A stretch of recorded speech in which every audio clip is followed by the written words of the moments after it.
દેવાય ને કા મોટા ના ડોક્ટર ને બોલાય ના ડોક્ટર ને કેલો બોલો દુખે બસ સીધો કર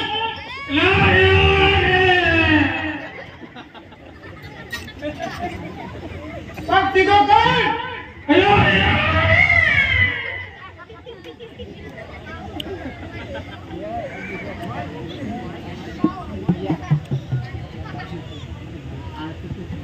સીધો કર આ દાદાને વાગ્યો છે પગે તું માથે બેહી જા એને દુખે છે ઈ દાદા તમે કેતા ભાઈ છે એલા તારો બાપની બોલો તંદીરો નીકળો એ મોટા ભાગન દવાખાને લઈ જાવ દવાખાને નહીં આવે કેમ ઘરની